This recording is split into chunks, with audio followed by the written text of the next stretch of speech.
My dear student, today is our concept gerund. gerund part 2. Last video में हम लोगों ने देखा था gerund part 1, जिसमें gerund is used as subject. तो लास्ट में हमने एज ए सब्जेक्ट देखा था. Today we will see gerund as a used as object. Object के रूप में देखना है इस वीडियो में. देखिए, बड़ा ही इंटरेस्टिंग टॉपिक है. वास्तव में इसे जानना, इसे समझना, इसे सीखना बहुत ही महत्वपूर्ण है. अपनी बोलचाल की भाषा में, स्पीकिंग में तो इसका आवश्यकता है, ये है, बहुत बड़ी आवश्यकता है. आपके कंपटीशन जितने भी एग्जाम्स हैं, कंपटीशन है, इसमें आपका ये इसको जानने से बहुत से क्वेश्चन आते हैं जिसको आप जाने रहेंगे तो अच्छा खासा उत्तर दे सकते हैं. तो ये ऑब्जेक्ट के रूप में हम कैसे यूज करेंगे, इसके लिए हमने कुछ वर्ब्स दिया है. जिस वर्ब के बाद आपकी वर्ब फोर ही यूज की जाती है, उन वर्ब्स को याद रखना जरूरी है. कुछ प्रपोजिशंस हैं, उस प्रपोजिशंस के बाद भी आपको वर्ब की चौथी क्रियाएं ही यूज की जाती हैं. तो ये जानना जरूरी है. लेकिन हाँ, मैं आपसे रिक्वेस्ट करूंगा कि वीडियो को पूरा देखेंगे तो आनंद आएगा, मजा आएगा. और यदि मेरे चैनल पर आप नए हैं तो सब्सक्राइब जरूर कर दें, लाइक करें, शेयर करें, ताकि इसको ज्यादा से ज्यादा लाभ ले सकें. जो ये क्रियाएं हैं, आइए हम देखते हैं. जैसे लव है, लाइक है, इंजॉय है, स्टार्ट है, अवॉइड है, डिले है, डिले माने देर करना, keep, hate, forget, finish, finish माने समाप्त करना, फॉरगेट माने भूल जाना, हेट माने घृणा करना, कीप माने किसी कार्य को जारी रखना, स्टॉप रोकना, बिजी व्यस्त होना. तो ये क्रियाएं हैं. इन वर्ब्स के बाद आप हमेशा वर्ब की चौथी अवस्था माने इंग फॉर्म ही यूज करेंगे. तो आज हमें देखना है कि एज ए ऑब्जेक्ट हम gerund को कैसे यूज करते हैं. ये है एग्जाम्पल में, जैसे लाइक को लव को दिया, I love dancing, I love speaking, I love learning English. तो इससे आप कई सेंटेंस तैयार करिए. You love speaking, you love walking, you love dancing, she loves dancing, she loves making tea, she loves making preparing food, cooking food. ढेर सारे writing letter, जो भी बात है उसको ढेर सारे सेंटेंस आप एग्जाम्पल के तौर पर आप तैयार कर सकते हैं. और जितना सेंटेंस आप तैयार करेंगे उतनी आपकी बड़ी एक्सरसाइज होने पर अच्छा सीख सकते हैं.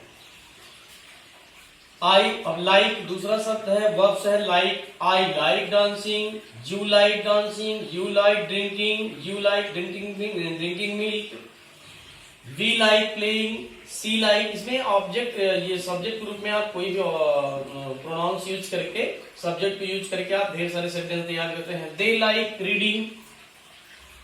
इसी प्रकार से एंजॉय के बाद भी वर्ब की चौथी क्रिया यूज की जाती है. तो यहां भी देखिए, एंजॉय को हमने, एंजॉय के बाद ये gerund है, और gerund यहाँ ऑब्जेक्ट का काम कर रही है. सभी सेंटेंस में आप ध्यान दीजिए कि वर्ब के बाद हमने इसका यूज किया है और एज ए ऑब्जेक्ट यूज किया है. लास्ट वीडियो में एज ए सब्जेक्ट हमने यूज किया था.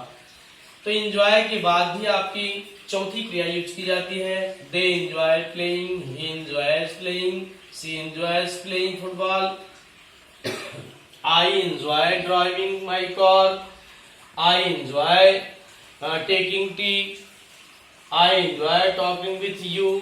माने इससे आप और भी सेंटेंस तैयार कर सकते हैं. सी स्टार्टेड, अब अगला वर्ब है स्टार्ट. स्टार्ट में आप स्टार्टेड भी यूज कर सकते हैं. She started dancing, she start crying, she start sleeping, she start reading book, she start cooking food, she start making tea, she started making coffee. इसी प्रकार से नेक्स्ट वर्ब है अवॉइड. अवॉइड माने से बचना, अवॉइड माने से बचना. You should avoid drinking, you should avoid telling a lie, झूठ बोलने से बचिए। You should avoid backbiting, चुगली करना, बुराई करना। यू शुड अवॉइड क्वेरलिंग, तो यू शुड की बजाय आई शुड कर सकते हो, ही शुड कर सकते हैं, वी शुड कर सकते हैं, दे शुड कर सकते हैं। There is no problem to do that word. Next verb है आपका डिले। डिले माने देर करना, डिले माने देर करना। तो अब देर करने के लिए इसके लिए हमने वर्ब का दूसरा रूप पास्ट टेंस दिया है। सी डिलेड मेकिंग ब्रेकफास्ट, उसने नाश्ता तैयार करने में देर कर दिया। सी डिलेड कुकिंग फूड, खाना बनाने में देर कर दिया। She delayed going to school, she delayed going to office, school जाने में देर कर दिया। कॉफी बनाने में देर कर दिया, ऑफिस जाने में देर कर दिया। नेक्स्ट वर्ब है कीप। कीप माने तो कीप है किसी काम को करते रहना, जारी रखना। जैसे सी कीप्स डांसिंग, वह नाचना जारी रखती है, वह खेलना जारी रखती है, वह खाना बनाना जारी रखती है। लर्निंग इंग्लिश, सी कीप्स लर्निंग इंग्लिश, वह अंग्रेजी सीखना जारी रखती है। सी स्पीक्स लर्निंग, वह अंग्रेजी बोलना जारी रखती है। ढेर सारे एग्जाम्पल आप तैयार कर सकते हैं। हेट माने घृणा करना। अब हेट का यूज आप करेंगे, यहाँ कीप्स का यूज किया गया, यहाँ डिले का यूज किया गया, यहाँ कीप्स है, हेट है, हेट मीन्स घृणा करना। तो अब इसका यूज यहाँ पे देखिए वर्ब के बाद किया गया एज ए ऑब्जेक्ट, एक ऑब्जेक्ट के रूप में यूज किया जा रहा है। I hate washing my clothes, मैं अपना कपड़ा साफ करने से घृणा करता हूँ। I hate speaking Sanskrit, I hate speaking Urdu, I hate speak Hindi, English, कुछ भी कर लीजिए। I hate talking with you, I hate writing a letter, यहां हमने दिया you hated talking with me. तो इसी प्रकार से नेक्स्ट वर्ब है फॉरगेट माने भूल जाना। अब इसका यूज करिए। They forget giving money to you, वो आपको पैसे देना भूल गए। सी फॉरगेट्स मेकिंग टी, वह चाय बनाना भूल जाती है। सी फॉरगेट्स मेकिंग कॉफी, वह कॉफी बनाना भूल जाती है। She forgets going to school, वह स्कूल जाना भूल जाती है। She forgets doing her your, अपना कार्य करना भूल जाती है। अब यहाँ नेक्स्ट वर्ब है स्टॉप। स्टॉप माने रुकना। She stopped working in her office, वो अपना काम करना ऑफिस में बंद कर दिया। She stop talking with me, वह मुझसे बोलना बंद कर दिया, बातचीत करना बंद कर दिया। सी स्टॉप्ड मेकिंग कॉफी, सी स्टॉप्ड मेकिंग टी, कुछ भी शब्द यूज करिए। मैंने ज्यादा से ज्यादा सरल शब्दों का यूज किया है। बिजी मीन्स व्यस्त होना।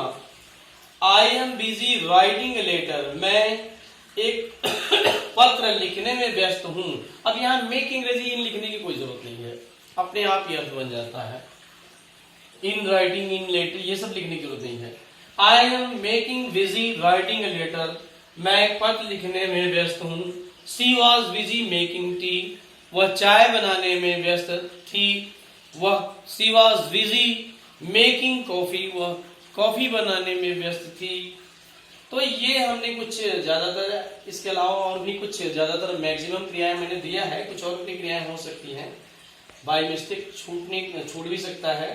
तो कुछ प्रपोजिशंस हैं, उन प्रपोजिशंस के बाद भी आपका वर्ब की फोर्थ फॉर्म लगाई जाती है। जैसे आफ्टर, जो प्रपोजिशन आफ्टर है, बिफोर है, बाय है, विदाउट है, इसके बाद आपकी वर्ब की फोर्थ फॉर्म लगती है। जैसे I can do this work, मैं इस काम को कर सकता हूं। आफ्टर डांसिंग, नाचने के बाद। बिफोर भी यूज कर सकते हैं, बिफोर डांसिंग, नाचने के पहले। बिफोर कुकिंग फूड, खाना बनाने के बाद, खाना बनाने के पहले। आफ्टर बिफोर चाहे जो यूज करिए। इसी प्रकार से मैंने नेक्स्ट वर्ड यूज किया बाई, मैं पढ़ा करके पैसा कमाता हूं। I earn money by teaching, I earn money by working hard, मैं कठिन परिश्रम करके पैसा पैदा करता हूँ, कमाता हूँ, वर्किंग हार्ड। फिर इसी प्रकार से नेक्स्ट वर्ड प्रपोजिशन है विदाउट, विदाउट के बाद भी हमेशा वर्ब की फोर्थ फॉर्म लगाई जाती है, you don't go without talking.